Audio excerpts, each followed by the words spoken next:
Saludos a todo el mundo, muy agradecido de la oportunidad de poder conversar sobre Star Wars con Perdidos en Hoth, que para mí es el tercer canal que conozco referente a todo este tema. Que bueno, espero no ser mala persona si digo que el primero fue Apolo 1138 y el segundo La Sombra del Imperio. Mm, y el tercero, en orden cronológico, pues sería este buen señor, que agradezco que esté por aquí. Al revés, todo lo contrario. El simple hecho de que me nombres junto a esos dos canales ya para mí es todo un honor. Así que muchas gracias por invitarme, por supuesto. Sí, para esta nueva aventura de mi propio canal, el día 4 de mayo es un día importante porque fue el día en el que empecé a sacar contenido propio en el año 2020, que es, como todo el mundo sabrá, pues estábamos un poco malitos, un poco en casa, y bueno, pues un amigo me dio una cámara y me dijo, ahora ya no tienes excusas, venga, adelante. En mi mundo, Star Wars es un tema interesante. Digamos que esto es un poco como Luxemburgo intentando atacar a Alemania. Aquí está un Stormtrooper para hacer algo simbólico. Aquí está un pequeño Darth Vader.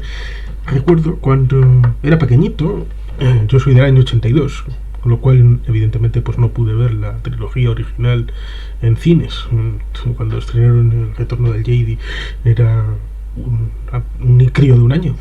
Pero, Exacto. pero recuerdo haber podido ir en el último año de existencia de un cine aquí en Algorta, la reposición que hicieron un poquito antes de la trilogía precuela. Pude ir a ver el episodio 4 en pantalla grande. Eso fue algo espectacular. Y, Eso fue en el 97, sí, ¿no? sí, Si no en el recuerdo mal. 97. Sí, Lucas hizo aquel remasterizado con un Sí. poquito ahí incluyendo alguna escenita por aquí, por allá, en Tatooine. Bueno, pues estuvo bien. Y tuve unos bichitos ahí de Hoth, precisamente, de un primo mío. Y tan pronto llegaron, tan pronto se fueron, ¿no? Desaparecieron. En aquel momento parecía que no. ¿No? Eres alguien con un canal muy interesante, con mucho elemento, mucha profundidad, con lo cual está muy bien. ¿Cómo pudiste aproximarte? Porque creo que eres de una generación un poco más joven.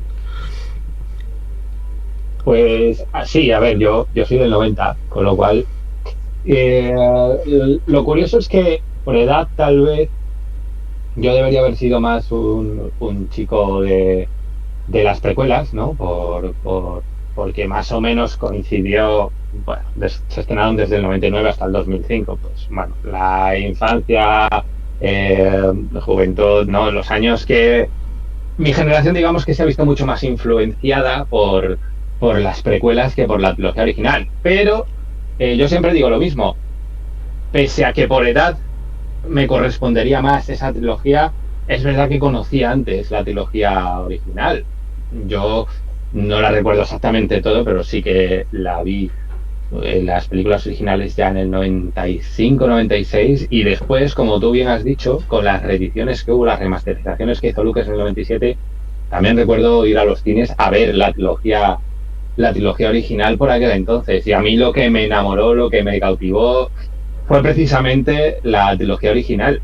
De hecho, yo por aquel entonces no sabía ni siquiera que había un proyecto de hacer una trilogía precuela aún. Y también, pues, como tú cuentas, era típico, ¿no? Por aquellos años, pues, me cayó por Reyes algunas figuras precisamente de la trilogía original. Bueno, pues ahí es cuando me volví loco con Star Wars. Y después llegaron las precuelas, que entre unas cosas y otras, también porque supongo que recuerdas, en la época fueron muy criticadas, Sí. digamos que al final mi primer amor dentro de Star Wars fue la trilogía original, y aunque por generación me tocara más las precuelas, me siento mucho más relacionado con las originales. Soy, digamos, de los últimos retazos de la generación de las originales. Sí, precisamente en mi caso recuerdo que en el año 90, cuando aquí todo el mundo se estaba empezando a poner los descodificadores de Canal Plus, una de las primeras películas que sacaron fue el episodio 4.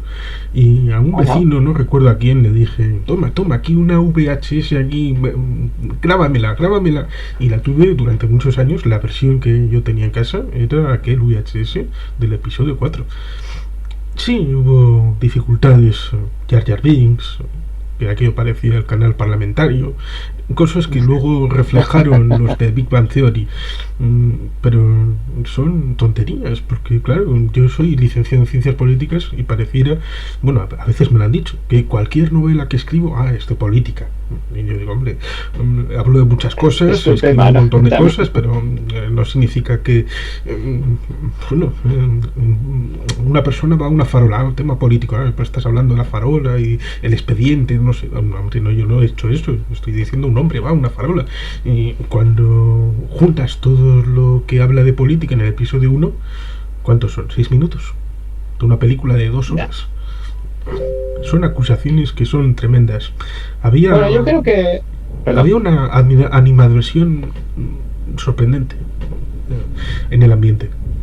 Yo creo que Lucas quiso darle por aquel entonces una profundidad extra a toda la saga, ¿no? Porque al final la primera trilogía, aunque obviamente está ambientada en un universo creado exprofeso para la historia, ¿no? Pero está todavía muy centrada en acontecimientos más puntuales.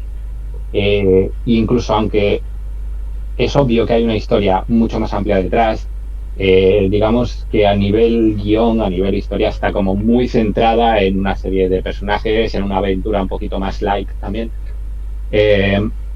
Pero en las precuelas yo creo que él decide dar un poco más de ese contexto, ¿no? Del background, de toda la historia que realmente envuelve a un conflicto que al final es un conflicto bélico, y obviamente también el tema político pues tiene mucha relevancia, y que no lo viéramos tanto en la trilogía original porque se centrara en otros aspectos no significa que no hubiera. De hecho, posteriormente hemos visto que incluso muchas cosas que ya se desarrollaron en las precuelas, después se han seguido desarrollando hasta llegar a la trilogía original, y ves que claro, que todo era mucho más complejo y que se puede ahondar mucho más en esas historias. Rogue One también yo creo que fue un buen ejemplo de ello. Sí, es un universo complejo que, por ejemplo, precisamente Rogue One, una pequeña frase de guión en el episodio 4 de que ha costado llevar esos planos, bueno, pues ahí la explicación te hacen una película, y una maravillosa película, bastante maja. Lo cual es curioso porque parece que esa última versión, que es la que vimos en cines, está sacada por alguien que no es fan de la saga. Con lo cual, alguien que es profesional, aunque no sea... Pero claro, luego por el otro lado tenemos a Filoni, que es el hijo cinematográfico de Lucas, que además de ser un fan, te hace unos productos bien majos, con lo cual nunca sabes dónde va a salir una buena historia. Parece que Lucas tenía la idea de hacer 3 trilogías, incluso a veces se habló de 12 películas, pero luego de El Retorno del Jedi dijo eran 2 y ya está. Es un tema complicado ese. El caso es que, como te puedes imaginar, también porque desde que tengo el canal pues hago mucho más research, mucha más investigación de estos temas. No es tan fácil encontrar información al respecto pre-era informática. Es decir, obviamente hubo muchas entrevistas que Lucas hizo entre el 1977 y el año 95. Sí, sobre todo porque cuando hace la película, el episodio 4, pues ya había hecho unas cuantas películas previamente, ya era una persona conocida más o menos en Hollywood. Sí, o sea, él hizo muchas entrevistas pero como te digo, no es tan fácil conseguir esas entrevistas a día de hoy, porque muchas no llegaron ni siquiera al medio informático, están en revistas, etcétera. Pero sí que da la impresión por las entrevistas y la información que yo tengo sobre todo de esos años, ¿no? de cuando estaba desarrollando y produciendo la primera trilogía, que él tenía la intención desde un principio de hacer 9 películas, o sea, 3 trilogías. Sí que se rumoreó en alguna ocasión lo de que si serían 4 serían 12 películas, por tanto, pero bueno, en principio creo que su idea siempre fue hacer 9.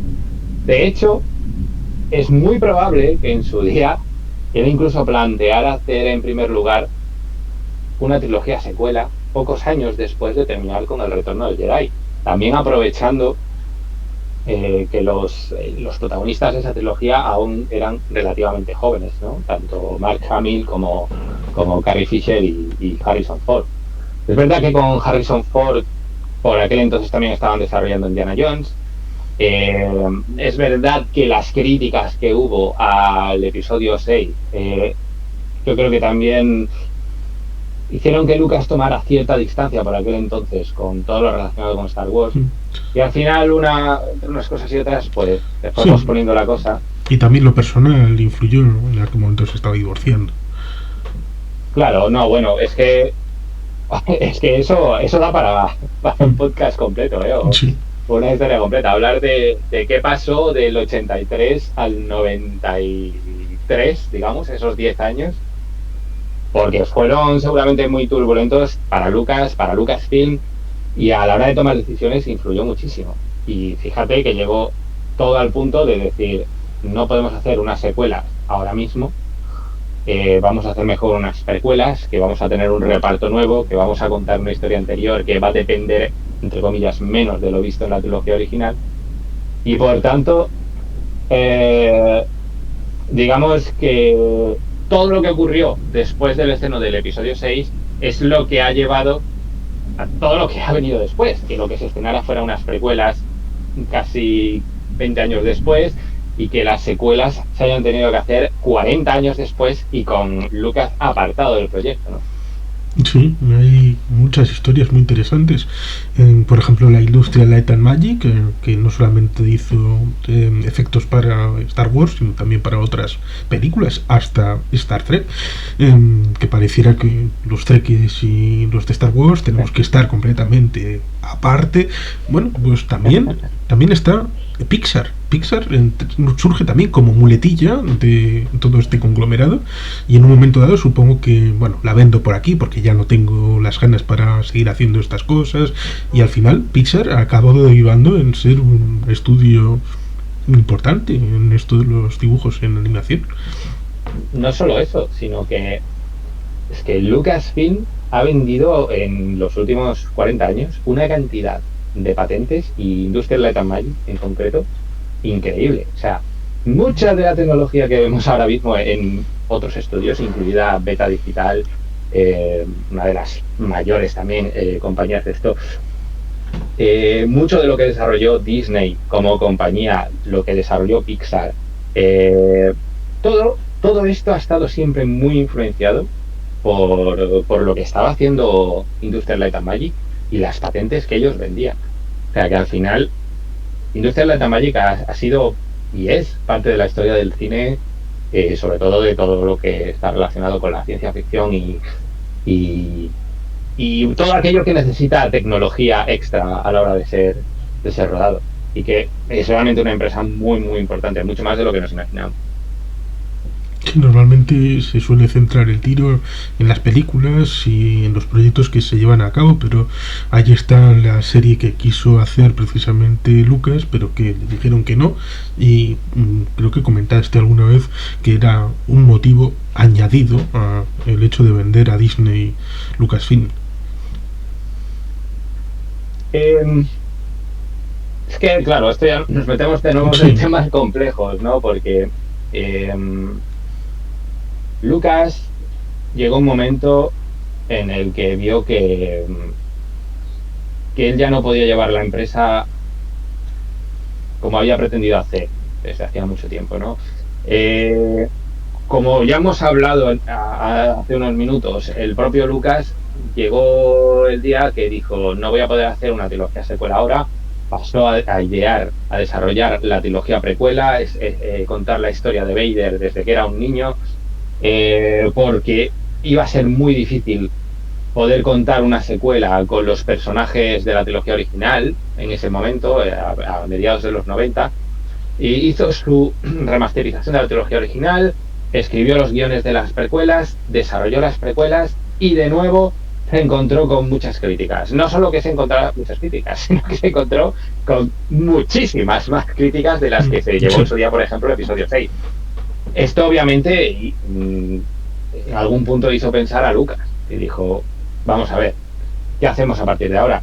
Desarrollaron durante mucho tiempo otras facetas de Star Wars, como fue la serie Clone Wars, que parecía que estaba funcionando bastante bien, pero dentro de un público bastante reducido, porque además se enfocó de una manera un poco extraña, ¿no? Era una serie de animación bastante adulta, pero que los estudios lo vendieron como algo para niños. O sea, ahí también hubo una mezcolanza que no mal sé marketing. si... Marketing sí, horrible. sí, no se llegó a, yo creo que a explicar bien qué era aquello. Y ha habido muchos que se han aficionado a Clone Wars al cabo de los años cuando han visto, oye, es que esto tampoco es una serie precisamente para niños, simplemente está utilizando un formato de animación, como podría haber sido otra cosa. Pero obviamente una historia tan compleja, tan grande, no la puedes rodar en live action, o por lo menos no se podía hacer hace 20 años o 25 cuando las series, digamos que tenían otro contexto. En los últimos 10 años las series han evolucionado muchísimo. A lo mejor si se hubieran desarrollado ahora, Clone Wars habría sido una serie de live action. Vete a saber. Pero la cuestión es que yo creo que llegó un punto en el que Lucas vio que comprendió algo que para mí es básico en Lucas. Es que Lucas sabe muy bien delegar. Sabe muy bien encontrar talento. Esto en la trilogía original lo llevó a rajatabla prácticamente. Él en la trilogía original escribió las historias, escribió, digamos, bueno, en el caso de la primera película escribió el guión, pero después él llevó más un trabajo como un showrunner en una serie actual. Es decir, él, digamos que manejaba todo el proyecto, pero después cada sección del proyecto estaba llevado a cabo por otras personas. Los guiones los escribieron otros basados en sus historias, dirigieron las películas otras personas. Digamos que supo encontrar al personal adecuado para llevar a cabo la trilogía original, y eso yo creo que funcionó también.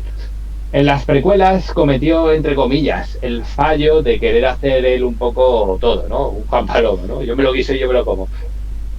Lo cual no está mal, pero perdió un poquito el extra que le habría dado contar con otras personas que hubieran, pues a lo mejor revisado guiones, hubieran gestionado de otra manera la dirección, hubieran gestionado de otra manera la historia general, etcétera. Esto yo creo que ocasionó que Lucas se lo pensara muy mucho a la hora de plantear si quiere hacer otra trilogía, hasta llegar al punto de decidir, vale, yo me voy a mantener un poco al margen, voy a vender una historia, porque él fue con una historia de una trilogía secuela a Disney, a su amigo Bob Iger, y aquello no funcionó como él esperaba, porque vendió la compañía y después Bob Iger cogió el guión de Lucas o esos esbozos de guión y no los siguió. De hecho, ocasionó todo el cabreo que tenía Lucas con Disney y con Bob Iger, pero bueno, eso es otra historia también compleja. Sí, esos son los acuerdos, lo que se afirma, las cláusulas, la letra pequeña y bueno, pues ahí, Exacto. Sí, y entre los abogados y son cosas difíciles. Ciertamente una de las críticas que escuché con un poco de trasfondo y realismo era que en la trilogía precuela Lucas había empezado de cero y sin entrenamiento, cosa que era distinto en el año 77 cuando ya había rodado pues, unas películas experimentales, aquella de los años 60 en California, bueno, unas películas distintas, no eran de ciencia ficción, pero había cogido un rodaje antes de enfrentar el proyecto de Star Wars. En el año 99 lanza el episodio 1, pero parece como que no empezar una carrera así sin haber hecho entrenamiento. Es verdad que Lucas antes del 77 había hecho muchos trabajos y bastante interesantes. Había trabajado muy de cerca con Francis Ford Coppola. De hecho, había llegado a hacer cámara en alguna de las películas de Coppola, no recuerdo ahora en cuál. Eh, Había trabajado, bueno, había ya sacado dos películas, esta de THX, no recuerdo el nombre completo. 1138, Eh, creo. Y luego American exacto. Graffiti. American Graffiti también, que además había sido un éxito bastante considerable. Y ahí estaba Harrison Ford. Estaba Harrison Ford, estaba también Ron Howard, si no me equivoco. Sí. O sea, era una película, o sea, venía, digamos, de un periodo de bastante trabajo y digamos que Star Wars llegó como consecuencia de muchas cosas, de proyectos que debía hacer por acuerdos con estudios. Él había presentado, de hecho, un guión de Apocalypse Now que al final no le admitieron porque, bueno, pensaron que no era un buen momento para hacer esa historia. De hecho, al final Star Wars también ahí, ya que tú también tocas mucho el tema de la política y que es tu tema un poco, Star Wars quería reflejar un poco lo que había pasado en Vietnam y con Estados Unidos. Y Apocalypse Now no se consideró en ese momento un buen proyecto porque era muy crítica con la gestión que había hecho Estados Unidos de todo el conflicto y de una manera de poder hacer su Apocalypse Now, pero a través de una metáfora, ¿no? A través de, eh, de una fábula, digamos, ¿no? Y bueno, fue interesante porque Star Wars nació de un conglomerado de cosas totalmente ajenas realmente a Star Wars. Pero también esto muchas veces es interesante. Yo creo que después, cuando desarrolló las precuelas, el concepto era totalmente diferente. Era, vamos a hacer Star Wars. Y aún así, se las averiguó para meter un contexto histórico, un contexto político, un contexto bélico, que a nivel de historia es bastante interesante. Después las películas pueden gustar más, pueden gustar menos, pero creo que como historia y como creación de personajes hizo cosas de nuevo muy interesantes ahí. Sí, la época en ciencia ficción a veces se lleva incluso a extremos, como en George A. Romero, que quería criticar el capitalismo y el consumismo a través de los zombies que están ahí en las grandes superficies. Incluso en Star Trek, la primera directriz de la flota estelar tiene mucho que ver con la guerra de Vietnam, precisamente. Sí, Roddenberry pues estaba también crítico con el gobierno de la época. Estas cosas tienen mucho de influencia en la ciencia ficción para tratar de contar algo que de normal no puedes contar así a pelo, lo, ¿no? Metes un poco en una historia en otros mundos. Esto pasó hace un montón de tiempo y aquí, bueno, ya. pues se sortea un poco esta, porque Sí, claro, ahí están las clasificaciones por edades para ver las películas. de hecho, fíjate que la primera frase de la película como que desmarca, ¿no? Ese posible relación directa con ese hace mucho tiempo en una galaxia muy lejana. Ya te está como separando un poquito de la realidad, entre comillas. Cuando es lo contrario lo que hace, después cuenta la historia. Y es muy curioso, una de las cosas más curiosas que a mí siempre me pareció sobre todo con la trilogía original, que siempre se ha relacionado mucho, ¿no? Con la visión de la Alemania nazi, ¿no? Y del conflicto de la Segunda Guerra Mundial. Cuando es cierto que hay una inspiración directa, pero es una inspiración sobre todo a nivel visual. Es decir, el imperio está muy basado visualmente en, eh, en todo lo que vimos en la Segunda Guerra Mundial, sobre todo de la parte alemana, ¿no? De la parte nazi. Y es curioso, es muy curioso, que de hecho uno de los motivos fue porque iban a utilizar muchísimo atrezo de armas y de vestimentas que habían rescatado de la Segunda Guerra Mundial. Pero el contexto histórico, digamos, y político estaba mucho más basado en la guerra de Vietnam y, y el imperio representaba más la máquina industrial que era Estados Unidos y que había ido a Vietnam, un lugar, entre comillas, mucho más aborigen casi, ¿no? Y mucho más tradicional, mucho más basado en la naturaleza. Y creo que el mejor ejemplo de todo eso es la batalla de Endor. La batalla de Endor no deja de ser una especie de alegoría de lo que fue el conflicto bélico en Vietnam. Sí, a fin de cuentas, la memoria que tenemos, sobre todo de la Segunda Guerra Mundial, suele ser urbana.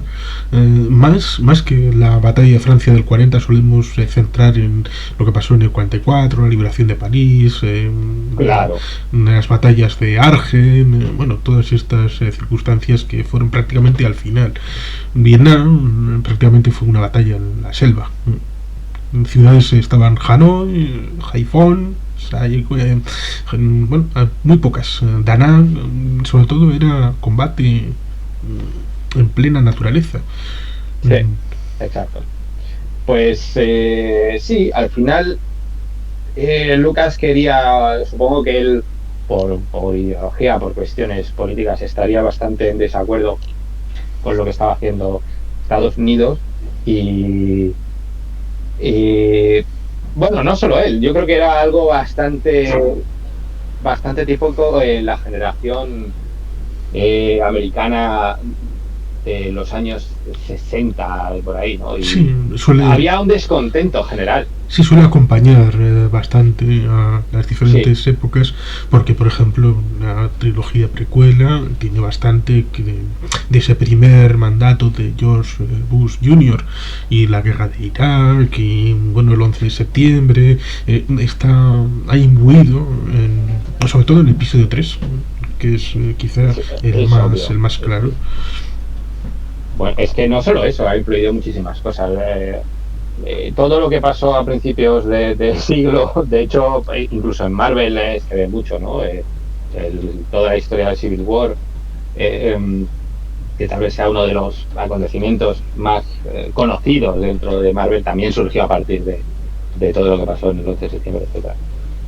Pero sí, sí, son acontecimientos que al final marcan mucho este tipo de historias, porque no dejan de ser una, una fábula de cuestiones históricas. Entonces, eh, fue muy relevante tanto el contexto histórico para la trilogía original como para la precuela. Yo, por ejemplo, para la trilogía precuela, evidentemente la fui a ver al cine. En el episodio 1 creo que lo vi una vez y en el episodio 2 curiosamente, se estrenaba un viernes.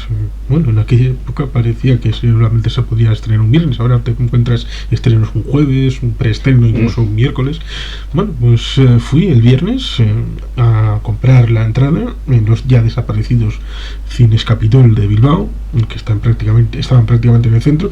Luego mm, pusieron una tienda de deportes en su lugar, pero bueno, teníamos en las arenas teníamos un cine, y pusieron un gimnasio en lugar de cosas que pasan. Pues fui a la tarde, a eso de las 4 de la tarde, pensando, bueno, no van a abrir el cine, tendré que hacer una cola enorme. Fui y no había nadie, completamente nadie. Era el día del estreno de El ataque de los clones y no había nadie. Fui a comprar una entrada, me fui a esperar a cuando se hiciera el estreno de la película y cuando volví, yo con mi entrada vi que había una cola que daba la vuelta a toda la manzana y dije, hombre, me alegro que ahora estéis aquí y no antes porque así yo puedo comprar la entrada perfectamente. Y el sábado, con los amigos, fui a ver otra vez el ataque de los clones y yo no había dicho nada a nadie porque era una molestia porque era un cumpleaños del sábado, había que ir con los amigos y todo esto. Y si les dices, pero yo ya la he visto, bueno, ya nos vas a hacer spoilers, venga. Así que yo calladito, y cuando aparece una princesa Midala, ahí el inicio, un amigo me dice, me toca, esa no es Amidala. Y yo, coño, ¿cómo lo sabes? Pero, bueno, cosas que hay gente que hilaba, esa persona tenía memoria y recordaba lo que había pasado con ese cambio de personajes en el episodio 1. del episodio 1. Yo recuerdo esa película, eh, fue curioso porque yo creo que nos pasó, al menos a mí y a muchos de mis amigos, no sé si también te pasó a ti y a tus amigos, etcétera. Veníamos un poco de la resaca de, de la Comunidad del Anillo e incluso de la primera película de Harry Potter, que habían llegado las navidades pasadas, y aquello aquí había sido como visualmente una cosa que yo creo que nos impresionó a todos mucho, ¿no? Nada más, bueno, yo que ya también era muy fan de Tolkien por aquel entonces, creo que el episodio 2 tuvo un poquito la mala suerte de llegar justo después de estas películas que habían que habían puesto, digamos, habían subido un poco el listón. Y, y además por aquellos años, en el 99 me acuerdo que también fue muy sonada, obviamente, Matrix. Yo todavía era muy pequeño, pero sí que recuerdo que aquello fue como, "Uf, ¿qué es Matrix?", ¿no? Hasta todo el mundo estaba hablando de Matrix. E incluso ese año desbancó, yo creo, un poco en protagonismo a La Amenaza Fantasma. Pero es que el 2002, ya te digo, cuando estrenaron esta película, venía todo el mundo loco con Tolkien, con El Señor de los Anillos, con Harry Potter, incluso las generaciones, pues como la mía, que teníamos pues 11, 12, 13 años. Los que íbamos un poquito ya más mayores, pues eso, El Señor de los Anillos, a tope. Y yo creo que, porque yo recuerdo que la fui a ver con mis amigos y hubo muchas críticas. Yo me acuerdo que salimos del cine un poco desencantados todos. Pero, pero bueno, al final, dentro de lo que cabe, creo que la película ha ido como ganando y ganando adeptos a lo largo de los años. Es decir, esa trilogía al final ha significado mucho para muchísimos fans de Star Wars y muchísimas de los chicos y chicas que ahora están entre los 20 y 30 años defienden esa trilogía a muerte porque verdaderamente les marcó y les gustó muchísimo. Sí, probablemente paso también por aquí esas memorias, tanto de otras películas. Por ejemplo, si uno recuerda los efectos especiales en el año 92-93, precisamente en ese cine que estaba en Las Arenas, que cambió a ser un gimnasio, fue donde yo vi en el año 93 Parque Jurásico. Eran películas, Terminator 2, Parque Jurásico, películas que habían innovado en estas técnicas y por lo tanto una película que se hiciera más o menos en la misma época, pues por la comparación, pues Claro. vemos que el CGI que podía haberle hecho con mucho mimo y mucho cariño George Lucas, pues comparado con las nuevas técnicas que estaban haciendo tanto el ámbito del Señor de los Anillos o de Harry Potter, pues supongo que tenía esa dificultad, ¿no? Ahora tenemos este elemento que ya no es verde croma, sino que puedes verlo, con lo cual el actor se siente más integrado, sabe que interactúa con elementos, pero también eso influía, corría esa historia de que había un actor que había caído al suelo llorando, de que para esto me hice actor, qué demonios, no sé qué estoy haciendo. Es que eso es un tema complejo, ¿eh? Porque Lucas, a ver, Lucas al final también no es solo Lucas, es Lucasfilm y es Illustrated Light and Magic. Y él es un visionario y es innovación. Él fue realmente de los primeros que empezó a desarrollar todo el tema del CGI, de los efectos digitales, etcétera. De hecho, Jurassic Park es un muy buen ejemplo. Es una película que a nivel efectos la desarrolló Industrial Light and Magic, realmente. Muchas de las historias que por aquel entonces estaba haciendo contaban con la única tecnología que había por aquel entonces, que era la que había desarrollado Industrial Light and Magic. Pero Lucas quiso ir más lejos, ¿no? Él quiso hacer su trilogía aprovechando al máximo esa nueva tecnología que estaba en lo cierto, iba a terminar siendo el futuro. El problema es que los primeros intentos no han envejecido muy bien. Y claro, como tú mismo dices, él lo que intentó era muy complejo, se abusó muchísimo del tema de los cromas, muchísimo. Era difícil para los actores rodar en esas circunstancias. De hecho, yo, por ejemplo, una de las críticas que siempre he hecho a las precuelas es que por qué hasta los troopers tenían que ser hechos digitalmente, ¿no? Cuando ha habido tanto fan del cosplay a lo largo de las últimas décadas, que lo podías haber ofrecido un traje de un nuevo trooper y era todo digital, o sea, hasta el punto que incluso una sala que podía ser una habitación tan normal y los suelos eran digitales y las paredes digitales, con una tecnología que todavía no había llegado al punto de hacerlo tan realista como podría ser. Claro, esto fue una de las cosas muy chocantes. Sin embargo, películas que se estaban haciendo para aquel entonces, como la trilogía de Peter Jackson de El Señor de los Anillos, creo que supo encontrar mucho mejor un balance entre utilizar eh, efectos prácticos y utilizar el, la tecnología punta que había en ese momento a nivel digital. Algo que Lucas, por querer ir más lejos, al final le quedó peor en ese sentido.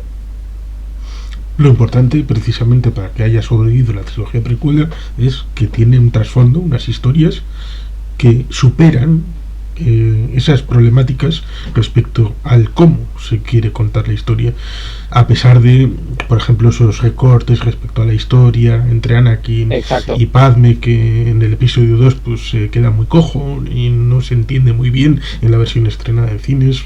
Parece que, bueno, aquí nos conocemos, aquí nos besamos, aquí tenemos un hijo, aquí, todo muy de seguido y parece demasiado, pero aún así, aún con los midichlorianos, aún con Jar Jar Binks, es una historia consistente en la que quiere transmitir y por lo tanto quizá por eso han ido mejorando con los años, porque esas impurezas de las críticas muy evanescentes del momento se han ido disipando.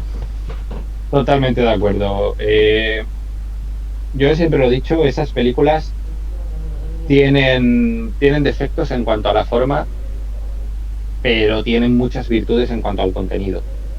Tienen una buena historia, tienen personajes interesantes y tienen un contexto y un desarrollo bastante bien llevado a cabo por Lucas. Lo que le falló, que fue, bueno, pues que la tecnología todavía no había llegado al punto que él necesitaba y que eso provocó que además, bueno, pues algunas escenas a nivel interpretativo podrían haber estado mejor, los guiones se pudieron haber revisado un poco más, porque a Lucas a nivel guión pues tampoco trabaja tan bien como a nivel historia, pero como dices, eso al final termina siendo menos relevante con una historia que te convence, ¿no? Y eso sí que lo tiene la trilogía precuela sin duda, al menos en mi opinión. Sí, quizá habría que haber mantenido una cosa que tenía el cine clásico, que había unos guionistas y luego había una gente especializada en diálogos que, bueno, complementaban el asunto. Es lo que decía al principio.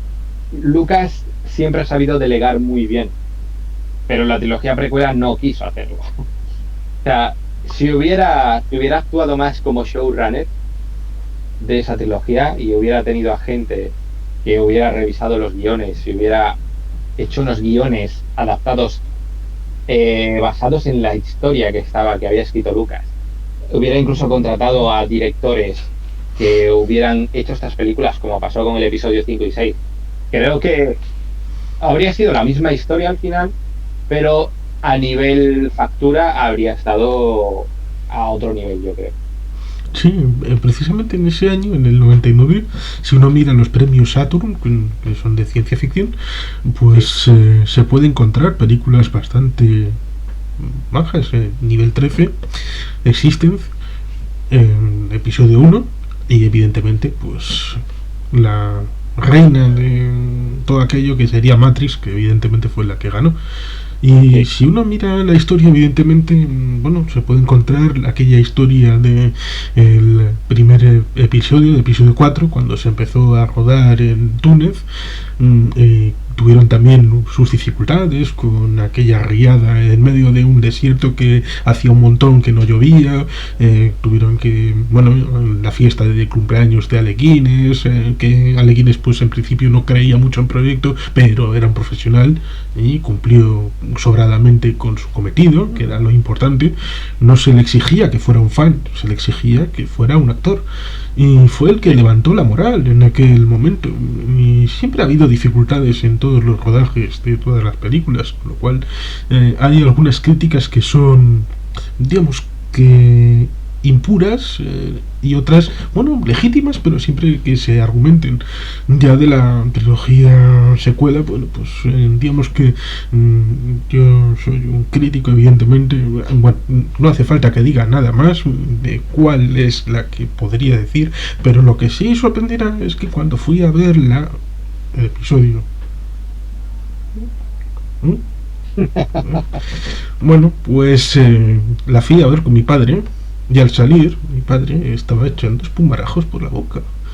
Y yo le dije, bueno, es una buena película, bueno, tiene sus cosas buenas. Es decir, yo tratando de parar el golpe, ¿eh? Pero luego ya algo absolutamente imposible de defender. Mira, es algo interesante y que es cierto.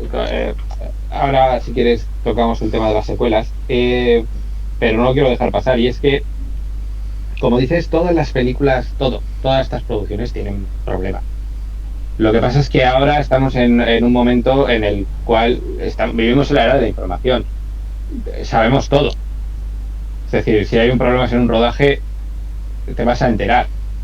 Esto no pasaba antes. O sea, antes pues te enterabas Sí, antes de 4 detalles. Si te enterabas, pues te podías enterar de una revista, un breve, o del telediario en una noticia, y bueno, Sí, claro. el teaser trailer de la película no sé qué, Claro. que van a venir no sé dónde, y ya está. Exacto. Tú veías, digamos, ya el producto definitivo, ¿no? Lo que había pasado anteriormente ni lo sabías ni casi ni te interesaba. O sea, ahora vivimos en otro momento en el cual, pues sí, pues cuando hay algún tipo de problemática sale y parece que esto no pasaba antes. Esto pasaba antes igual.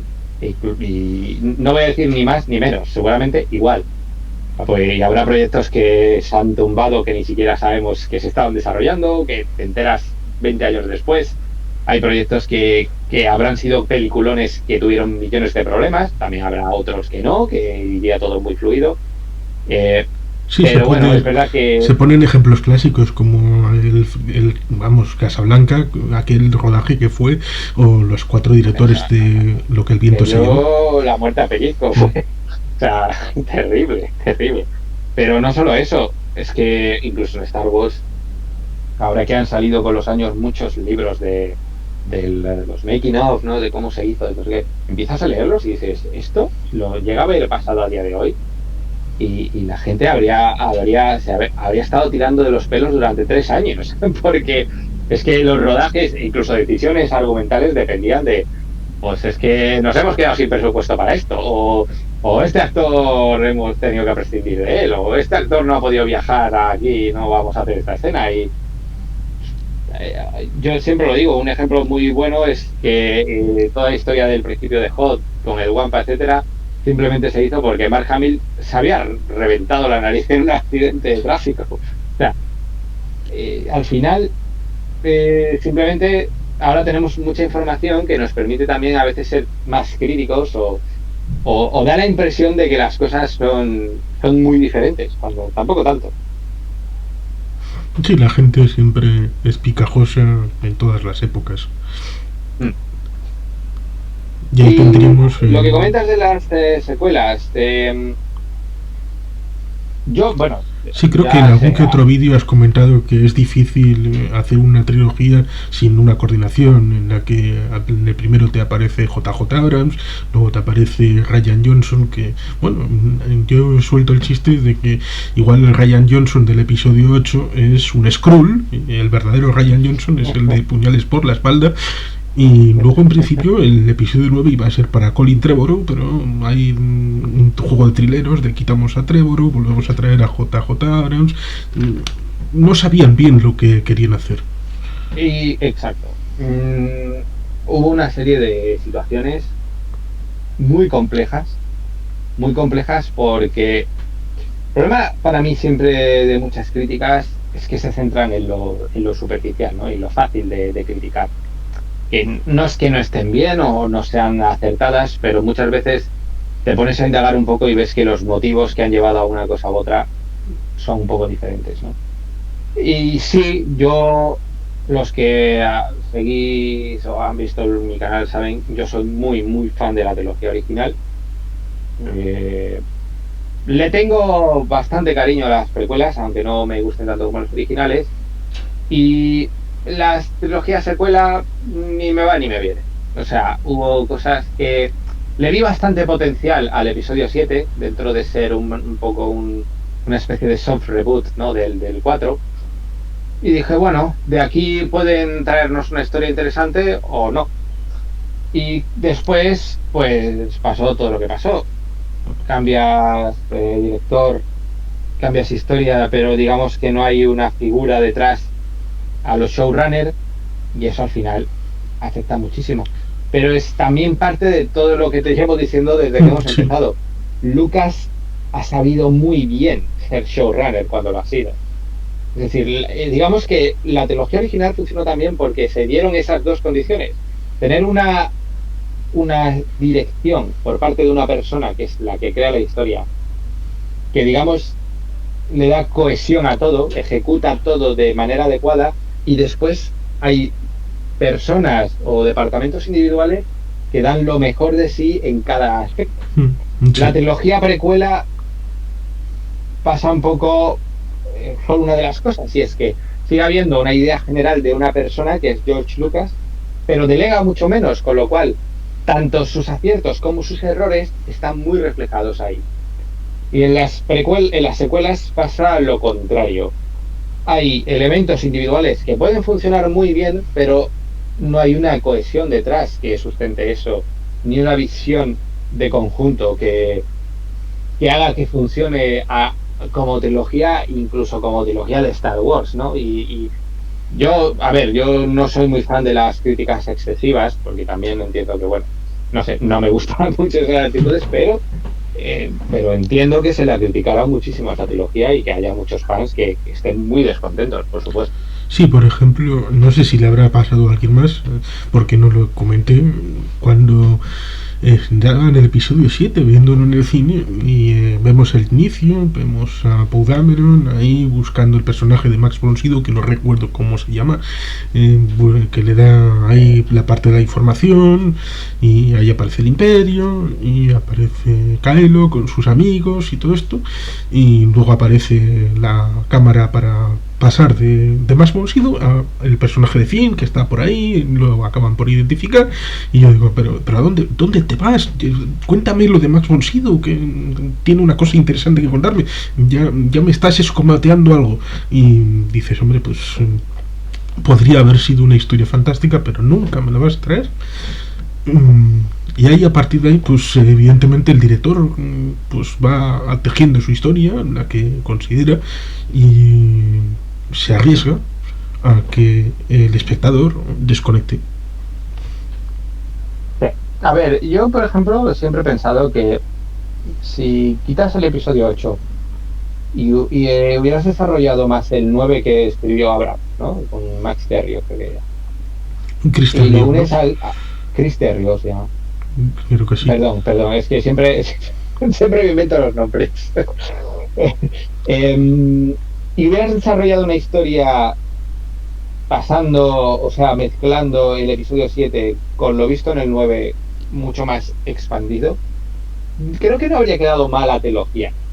Sobre todo si lo hubieran relacionado más con historias anteriores, ¿no? Y o sea, por ejemplo, si hubieras tenido a un Filoni o alguien del estilo un poquito teniendo más poder de decisión ahí. Habría quedado al menos una historia más conectada e incluso el episodio 9 que yo le veía bastante potencial también, eh, pero le veía potencial para ser una trilogía en sí mismo, no Sí. para contártelo en 2 horas y media, que al final es como un batiburrillo de cosas que pueden estar bien, pero que tampoco te las terminan de desarrollar mucho, ¿no? Como la propia historia de Lando y si al final iba a ser su hija, el personaje, no recuerdo el nombre, la chica que aparecía. La historia de Finn también queda como muy incompleta, una historia que podía haber sido interesante y se queda un poco a medias, no sabes si al final es sensible a la fuerza o no, si eso podía haber llevado a algo. El hecho de aprovechar en el último momento a Palpatine, también a lo mejor si lo hubieras ya insinuado un poco antes, hubiera dado un poquito más digamos, de redondear la historia, ¿no? De que haya una cohesión de las historias anteriores, haber traído algún personaje tipo Era Syndulla, incluso, no sé. Se me ocurren muchas cosas que se podían haber hecho partiendo de lo que sí hubo. Pero claro, como hubo esta disociación a la hora de preparar toda la trilogía, provocada por problemas, que yo siempre lo he dicho, creo que problemas provocados por Disney y los inversores de Disney, que quisieron hacer las cosas de una manera, no entendieron que a Lucasfilm le deberían haber dado la misma potestad que le habían dado a Marvel Studios. Porque a Marvel Studios, cuando Disney compró la empresa, estaba muy claro cuál era el papel de Disney como empresa. Era distribuir. Era distribuir unas películas, gestionar unos presupuestos y gestionar una toma de decisiones, digamos, muy general y a nivel empresarial. Y sobre todo, empezar a potenciar lo que después terminaría siendo Disney Plus, ¿no? Porque necesitabas activos importantes. Cuando compró Lucasfilm, sin embargo, ya sea porque Bob Iger tenía intereses personales en ello, porque los inversores también tenían, o porque Lucasfilm venía un poco, no estaba en ese momento al mismo nivel que Marvel Studios, que venía de petarlo con los Vengadores, etcétera. Yo creo que quisieron también tomar el control creativo, algo que nunca debió pasar. Fíjate que hace poco se desveló que Lucasfilm había puesto condiciones que, si lo piensas, son muy terribles a los que estaban desarrollando las trilogías secuelas. Y es que no les dejaban utilizar los planetas de la trilogía original. Se tuvo que crear Jakku porque no querían que se utilizara Tatooine. Se tuvo que crear Osnian Prime porque no dejó Lucasfilm que se utilizara Coruscant.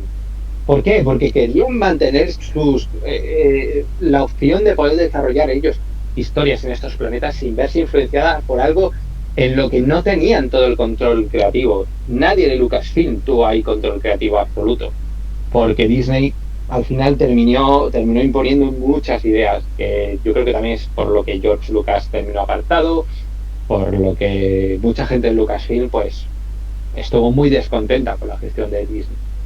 Sí, eso es sorprendente de pensarlo porque Disney en un momento dado, bueno, cuando compra Marvel, tiene problemáticas respecto a que esa compañía ha estado a punto de quebrar.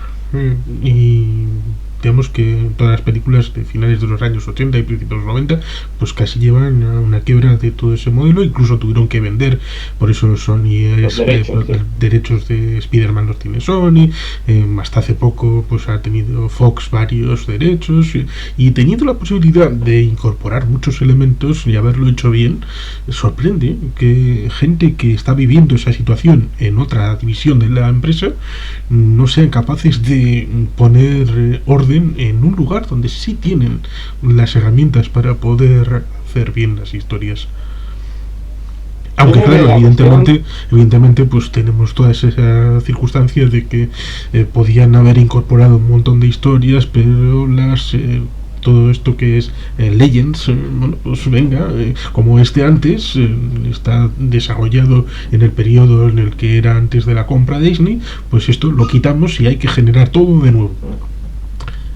Lo de Legends es complejo de todas maneras, sí, porque es verdad que Legends, todo lo que había de Legends complicaba muchísimo el desarrollar una trilogía secuela, porque al final digamos que habría tenido muchísimos habría estado muy delimitado lo que podía hacer, muy condicionada, ¿no? Exacto. Entonces yo hasta cierto punto entiendo que dijeran hasta aquí. De hecho, a ver, en Petit Comité ni Lucas ni Filoni nunca estuvieron muy contentos, en muchas entrevistas lo has dicho, les gusta que haya un universo expandido, pero también como no lo ponen al mismo nivel ni que la trilogía original, ni que las secuelas, ni que las series animadas, las precuelas, ni que las series animadas. Es decir, está ahí, es algo que a muchos fans les gusta, a mí personalmente me gusta, pero al final ellos le dan mucha más relevancia al medio audiovisual que ellos han desarrollado, ¿no? Sobre todo Lucas. Pero con el ejemplo, con lo que comentas de Marvel Studios, ya empiezo a quedarme sin voz.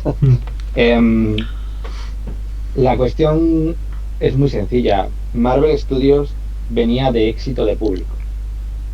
Por tanto, Disney solo tenía que hacer una cosa, que es distribuir unas películas y un proyecto que ya estaba funcionando. El problema con Lucasfilm es que cuando compró la empresa en 2012 venía de 7 años de sequía. Lo único que habían tenido por aquel entonces de un éxito muy, muy moderado era Clone Wars, que como digo, por no haberse enfocado bien que era Clone Wars, no había tampoco tenido hasta aquel entonces mucho éxito. Entonces, claro, era una empresa, digamos, de capa caída. Era muy importante a nivel tecnológico, sobre todo Industrial Light and Magic, pero Lucasfilm, como empresa de éxito, con películas e historias de éxito en ese momento, en 2012, no era nada. Entonces Disney yo creo que se vio con la potestad de decir, bueno, pues compramos esta empresa y hacemos nuestra trilogía. Y fíjate que esto es curioso, que Lucasfilm dijo, vale, hacemos eso, pero nos reservamos una serie de spin-off en los cuales vamos a tener el control creativo. Y ahí yo creo que la diferencia es bastante evidente entre trilogía secuela, en la cual Disney tiene gran parte del control creativo, y películas como Rogue One, en las cuales Lucasfilm tiene el control creativo. La diferencia a nivel desarrollo, a nivel historia, creo que es bastante evidente. Y al final, yo no voy a decir que Lucasfilm tirara la trilogía secuela, porque tampoco creo que fuera así. Seguramente en un principio, cuando creían que la cosa iba a ser diferente, pusieron muchas ganas, mucho ímpetu, pero cuando vieron que Disney empezaba a meter demasiado mano, seguramente dijeron, bueno, vamos a salvar esto como podamos y vamos a empezar a trabajar nuestros proyectos. Y empezaron a trabajar en The Mandalorian, empezaron a trabajar en The Book of Boba Fett. Muchísimas cosas que se han ido desarrollando aparte de la trilogía secuela que estaba más controlando Disney. Sí, simplemente por puntualizar, yo me refería a que si uno mira los cómics de Marvel, los personajes con los que hicieron las primeras películas, Iron Man, Capitán América, no eran los principales. ¿Y por qué no tuvieron que hacer así? Pues porque habían vendido para sobrevivir los derechos. Pero bueno, esto sería largo porque Chris Terrio, que precisamente es el que hace el guión del episodio 9, que yo vi 3 veces en el cine, pues es el responsable del guión de la Zack Snyder Justice League, y ahí también hubo para dar y tomar, con lo cual las producciones evidentemente pues tienen sus dificultades, el control creativo, hasta qué punto, y por lo tanto pues está muy bien que ahora pues tengamos productos, no sé si en algún momento van a conectar con el episodio 9 o con el 7, que serán probablemente los más fáciles de conectar, y no con el 8, pero tenemos ahí Mandalorian, Book of Boba Fett, y dentro de poco pues tenemos Obi-Wan, que no sé si lo comentaste, que Iwan McGregor acabó un poco mal con la producción y tardó años en volver a reconocerse, hasta que ha podido volver al personaje, volver a abrazarlo, hacer esta serie, no por no hablar de Natalie Portman, que también acabó un poco mal.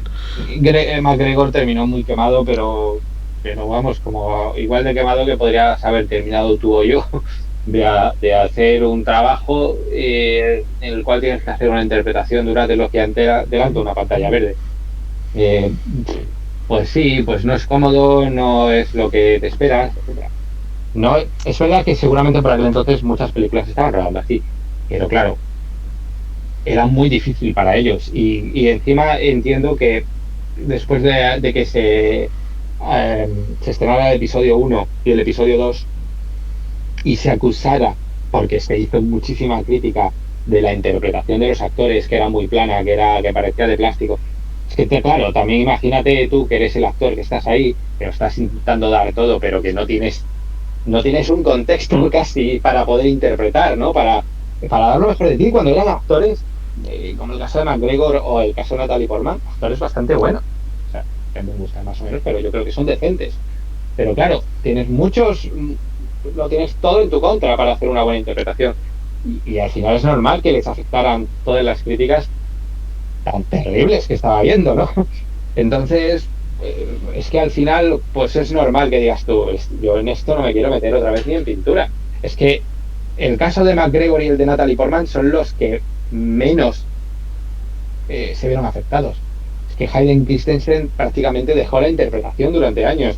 Es que el chico este, el Ahmed, ¿no?, que interpretaba a Jar Jar Binks, intentó suicidarse. Es que el chico que interpretaba al Anakin niño, no me acuerdo el nombre, no sé qué, Joy, estuvo en unas depresiones, acabó con problemas incluso judiciales. Unas historias, claro, porque tampoco la gente tampoco, no somos ajenos a las críticas. Y cuando encima, digamos que parte de esas críticas ni siquiera son, entre comillas, culpa tuya, ¿no? Es decir, has hecho lo que has podido con lo que tenías, pues entiendo que, que se lo pensaran dos veces antes de volver, entre comillas. Sí, se traspasa el límite de una crítica legítima y se hace falacias, se hace ataque personal y eso evidentemente, aunque tengas la piel muy gruesa, te acaba afectando. Afortunadamente tenemos un futuro más o menos brillante. Ha salido el sol en Star Wars y hay propuestas tan... No sé si hay cercanía para las películas, porque esto, bueno, con lo de Patty Jenkins, que si la movemos, no la movemos, si se confirma, no se confirma, pero siguen trabajando en ello, como diría aquel, las series parecen tener más certidumbre. Las series, bueno, es que esto sería otro tema, no Sí. me quiero enrollar mucho, porque además me voy a tener que ir en breve, pero las series son las nuevas películas, ¿no? Como esto de los 30 son los nuevos 20, pues las series son las nuevas películas. También una serie te permite desarrollar mucho más. Y ahora mismo estamos en un momento en el que una serie no le tiene tanto que envidiar a una película, a nivel presupuestario, a nivel puesta en escena, etcétera. Por tanto, es que es casi más interesante desarrollar una historia en una serie que en una película en la que tienes 2 horas para hacer un desarrollo. Además, yo creo que también llega un momento en el que llevamos ya 80 años, o por lo menos, de cine, y no es que sea un formato que se ha agotado, pero sí que empieza a ser menos fresco que una serie donde puedes desarrollar las cosas más, donde puedes meterte más en ciertos temas que en una película no te da tiempo, ¿no? Entonces es normal que se apueste y que se vaya a apostar de aquí al futuro cada vez por series más caras, con más presupuesto, de pocos capítulos, pero que te permitan hacer mayor desarrollo de historia. Y al final es que están teniendo mejor acogida que muchas películas. Sí, además matas el pájaro de tener que alimentar tu propia plataforma de streaming Sí. con contenido. Igual en algún futuro sea precisamente ese contenido hecho para el streaming el que alimente a los cines. Tal vez, nunca se sabe. Pues sí, podría ser. Pues me alegro mucho de haber podido conversar contigo de Star Wars, de las películas y de las series. Como curiosidad, ¿qué tal va la campaña de Adopta un Panda? Pues bueno, está habiendo problemas porque nos estamos quedando sin bandas. Sí, ya Sí, sí. en la serie de Mandalorian y de Book de Boba Fett matan a algunos. Sí, es un genocidio. Sí, Hay que denunciar la ha sido campaña triste, del genocidio Banta. mira, ha habido momentos tristes, pero bueno, está funcionando muy bien. La gente está adoptando muchísimas plantas, así que, pero Dios, entonces estamos muy contentos con eso. La verdad es que sí. Bien, pues muchas gracias a todo el mundo que haya llegado hasta aquí. Bueno, pues quizá te doy la oportunidad de hacer el cierre. Bueno, pues por supuesto agradecerte muchísimo que me invitaras. La verdad es que ha sido una charla muy interesante, un conversatorio muy entretenido. Me ha echado un muy buen rato, así que Nada, un placer absoluto.